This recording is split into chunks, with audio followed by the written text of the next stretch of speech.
Itong suki kung ang vulcanizing guys, nga malapit lang to sa garahe namin. Napakasimple lang yung gumawa. Hindi parang kunting lakas lang ang ginagamit nila diyan, hindi katulad sa iba na ang lakas talaga ang ginagamit nila. Ito kunting lakas lang, diskarte ang ginagawa niyan guys. Nakita niyo naman, nilagyan niya ng use oil. Tingnan niyo. Kunting sikwat lang yan, para mang ito video maganit. Ayan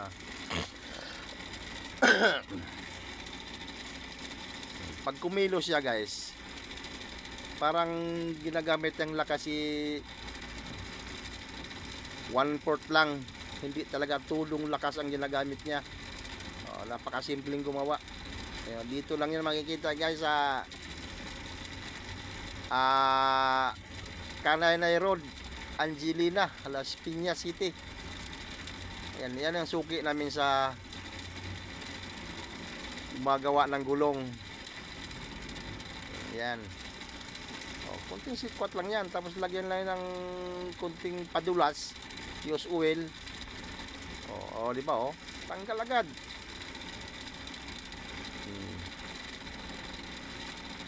Pagpapalit tayo ng bagong guma guys, kasi yung gulong na yan guys, makapal pa yan. Kapal pa ang gulong, tapos warning na ako sa expressway, sa slicks. Ayun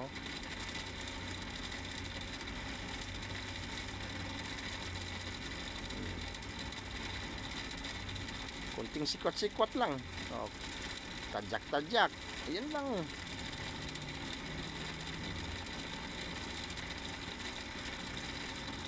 Ang bayad niyan guys 300 yung gulong na yan.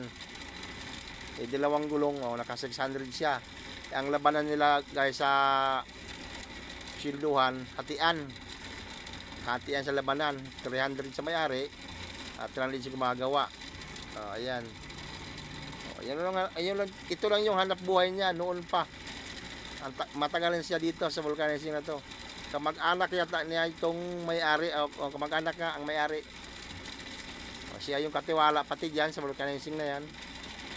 Napakasimple. Kunting sikwat-sikwat lang. Ayan tapos tadyak-tadyak. Sa parte yan guys, yan ang matigas nga talaga. Ayan medyo maganit yan dyan. Kasi yan ang last nga para papasok na yung gulong doon sa rim. Yan.